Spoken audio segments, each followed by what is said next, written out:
Okay, we're recording. We'll see how that goes. Hear us or what? Yeah, I think so. That's the goal. Because yesterday when I recorded, you couldn't hear anything, and I was like, well, that doesn't really help. Here are the two most missed questions from the quizzes yesterday. So the first one, name a pair of skew lines. And that was a little bit deceiving because the pair of skew lines, D and E, a lot of people put like F, or what did they put? There's one, yeah. C and D, which they go through two planes. Remember, skew lines means that they're on different planes, but they never intersect. A lot of people put D and C because they both go through two planes, so they kind of got the two planes idea. But really, you can see E goes that way back into the wall, and D would go that way into the wall at different levels. So that was one question that was missed a lot. And then the only other one, name a pair of parallel lines, and this was my fault because the correct answer it said was F and G, but what do F and G not have on them? Oh, arrow. They don't have the little arrows.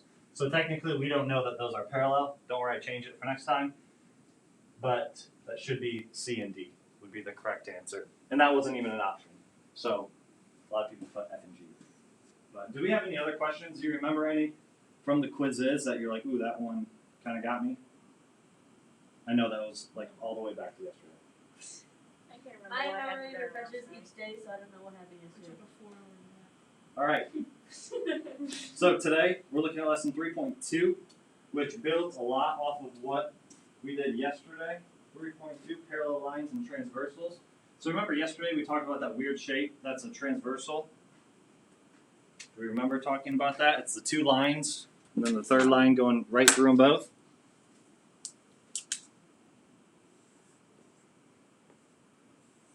Like this. Like this, transversal.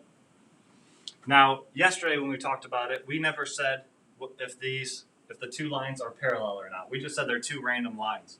Now today we're going to look at, in most of this chapter, we're going to look at what happens when these two lines are parallel to each other and how that changes the relationships with these angles. Okay? So today when you're taking notes, you're probably going to want to draw this again. Make sure you draw these to be parallel with that symbol and just give your notes based on something that looks like this. Okay? So that's what we'll be looking at today, is those angle relationships when we have parallel lines in the middle now. Oops, don't skip those. So that means our learning target. We'll be able to use the properties of parallel lines. So we're going to look at a couple different properties, again, those relationships. Prove theorems about parallel lines, and like we talked about yesterday, we're not going to write official proofs. We're more just going to say, give you a statement and ask you to back it up. Or give you a statement and ask you to say, hey, why is this false? And you're going to have to cite these theorems that we're going to talk about to be able to explain your answer. And then solve real life problems. That just means story problems with this stuff. So we're going to review one slide, look at a couple theorems, a couple examples, and then we'll practice. So review. Angle 1 and angle 3, what are they called? Vertical angles. We talked about that a little bit yesterday. Technically, angle 4 and angle 2 would also be vertical angles, even though they're horizontal, but if you just look at it from the other way, then they're vertical. And what we want to see about vertical angles that we talked about is like this one pink line means that these two angles are the same. And these two pink lines means that these two angles are the same. So that's just something that we want to point out and that we've talked about, but will be important as we go today. So we have a couple of theorems, and these are ones that you're going to want to write down. You'll have that picture, again, with the parallel lines, and then just write down these theorems that have to do with the picture. So that looks like a lot, but we're just going to start up here with theorem 3.1. If I can write, come on.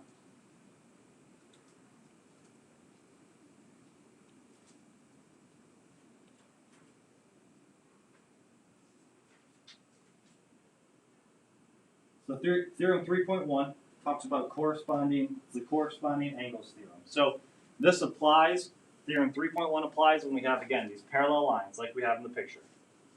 And it says that corresponding angles, so that would be angle 2 and angle 6, for example, are congruent. So when we have those parallel lines in the middle and a line cutting them, then those two angles are congruent, or any corresponding angles are congruent. It also says 3 and 7. I mean, the same thing would go for 1 and 5, or 4 and 8. Any corresponding angles are congruent.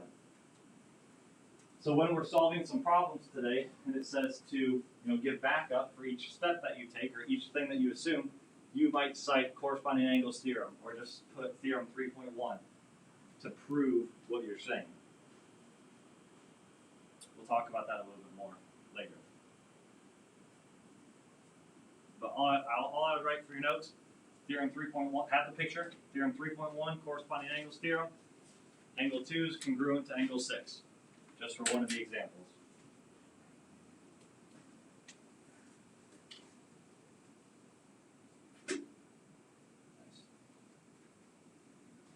I'm posting these slides. That picture's already up there. On Canvas.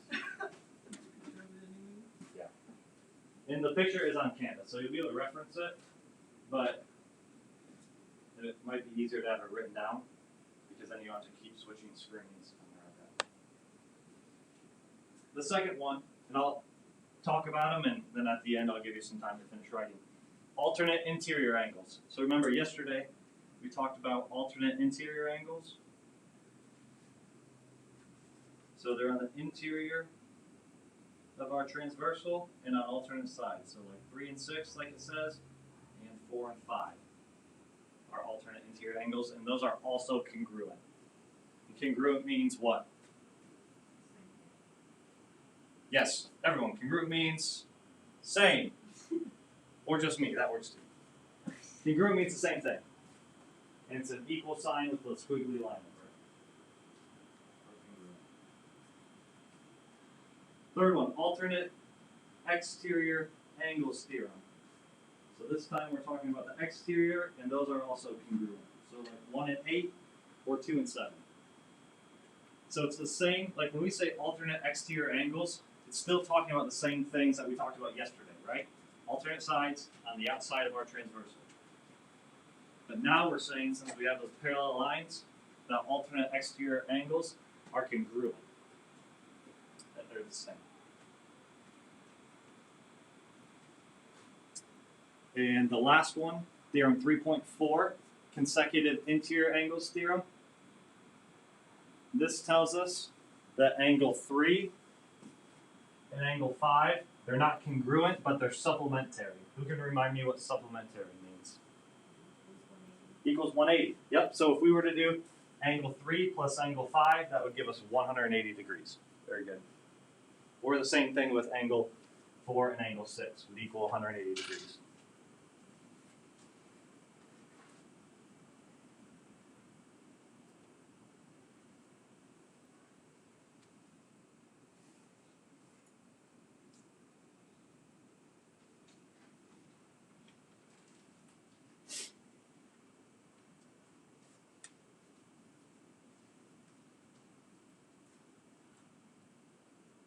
So again, we have the same terms as yesterday.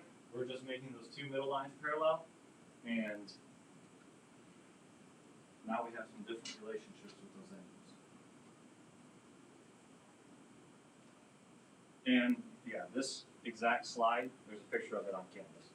So I already got a picture of it now. well, there's a nice clean picture of it on Canvas.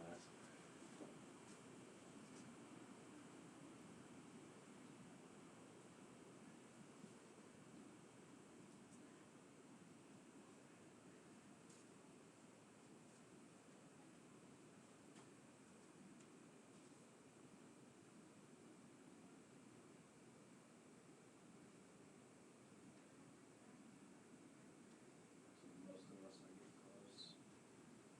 Get that down.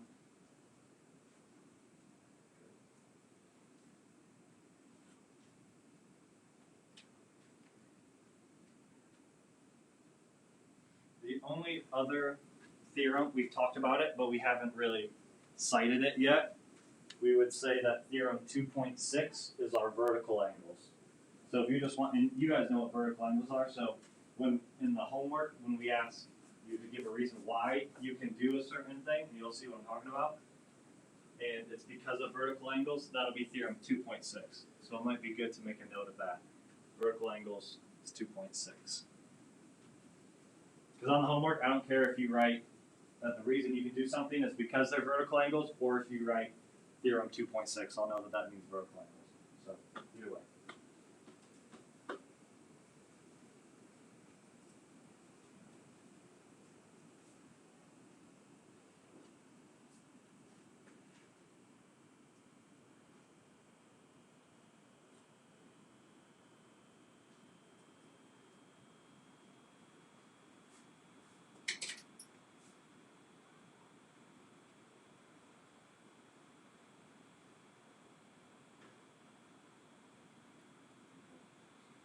Like I said, that picture's on Canvas, so if you finish up some notes, you guys can do that.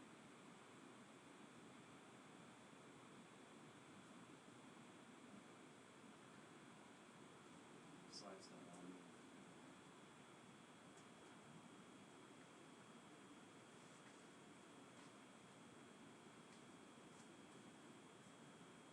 Come on, we have like 2 more things to talk about.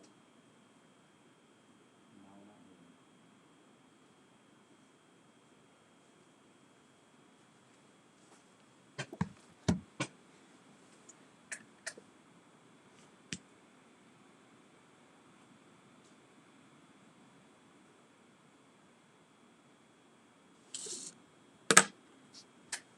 That's okay.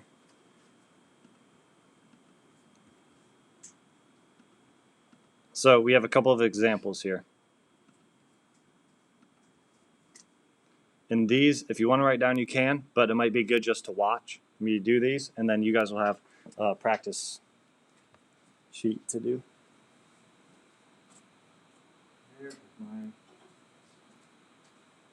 So, common homework question. Find the measure of angle 1 and the measure of angle 2 and tell which theorem you use in each case. So, you can see we've got our parallel lines in the middle, so all those relationships that we just talked about, those hold. So first, if we're finding the measure of angle 1, what do you think? Who can tell me what that would be and what theorem we would use to know that? What do you think, Layla? Okay, and by what theorem?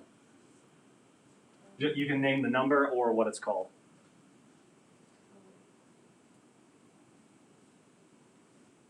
I don't know which one.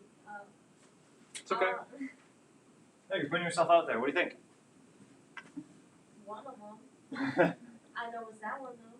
So, what relationship do these two angles have? Do we know? Yeah, sorry? Vertical? They're vertical angles. Yep. So when it says tell which theorem you used, if you say vertical angles, that's great. Or I said 2.6, I think. Yeah. Or if you put theorem 2.6, that's fine as well. So we know that relationship because of vertical angles. Now how about with the measure of angle 2? What relationship do these have? Or you could look at that relationship. I guess there's 2 different ways to look at it. Yeah? Is it alternate exterior? Alternate exterior. So what does that mean the measure is? 117. 117. Very good. And alternate exterior, and that's theorem number, is it 3.3? Oh, I wrote 3.1. Maybe I wrote it down wrong. Did I write it down wrong? It is 3.3? Come on, I'm better than that. Alternate exterior angles, 3.3. See? That's why I have you guys, to keep me on the right path. There we go. 3.3. But correct, those are alternate exterior. What's the second way, or second relationship that we could use to find what that would be? The corresponding. Yep. Angle 1 and angle 2 are corresponding, which means they're congruent. So if you use corresponding, that would be good as well. Questions on that? That's a pretty straightforward type of question. Nothing too crazy there. And when it says explain, some of them, they don't all say tell which theorem you used. Some of them say explain your reasoning. Citing those theorems will be good for explaining your reasoning too. Find the value of x and show your steps. So this time it doesn't even say to find the value of this angle measure, just find the value of x. Okay? Now, they put this 4 here for this angle, and they kind of use that as the hint. Anytime you see that they fill in, like they didn't put 2 right here, or 3, or 5, or 8, or 7. The only number they filled in is 4. So anytime you see that they fill in a number like that for you, that's kind of a hint to say, hey, you might need to find this to find what we're looking for. You see what I mean? Does that kind of make sense? You'll see it in the homework. Usually this is angle 1, 2, 3, 4, 5, 6, 7, 8. And they could have written all those in, but they only gave you 4. So that's supposed to be a hint.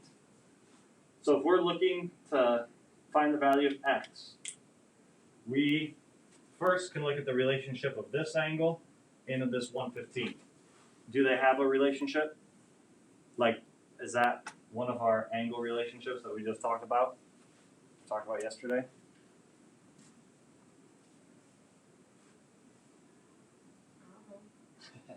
We're not too familiar with them yet, so that's okay. It's not. We never had something where there's an angle on the inside and then an angle on the outside. That was the opposite. So that's why we need to use this 4. So even though it's not part of the problem, we're going to need to find the measure of angle 4 to help us figure out what x must be. So to find the measure of angle 4, we can use our vertical angles theorem.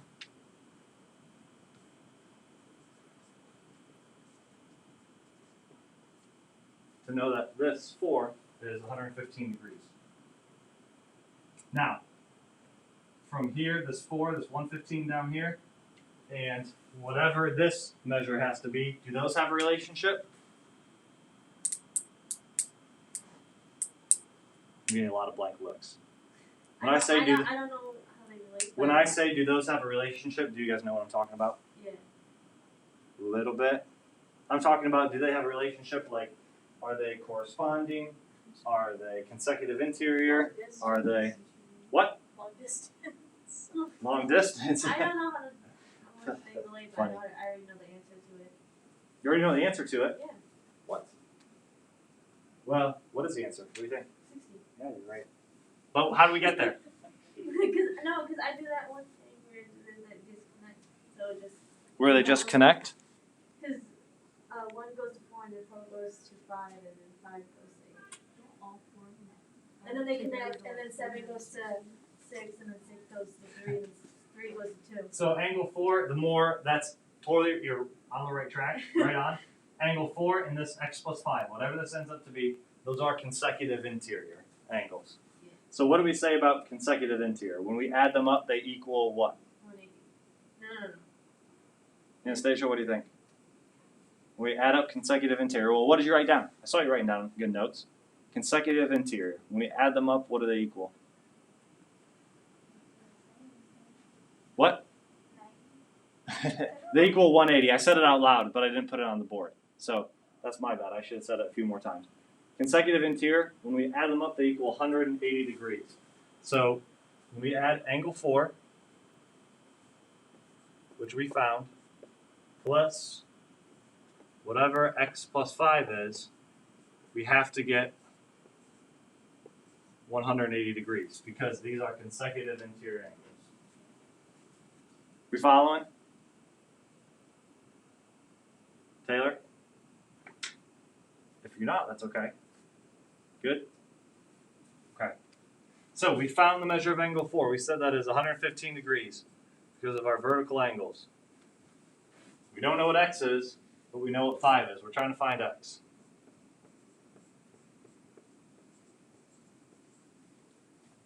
And now we just need to solve for what x might be. So if we subtract 5,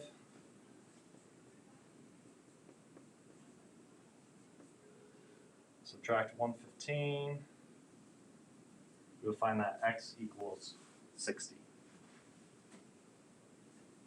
These are the more complex problems that we'll see, where they give us something like this and they want us to solve for x.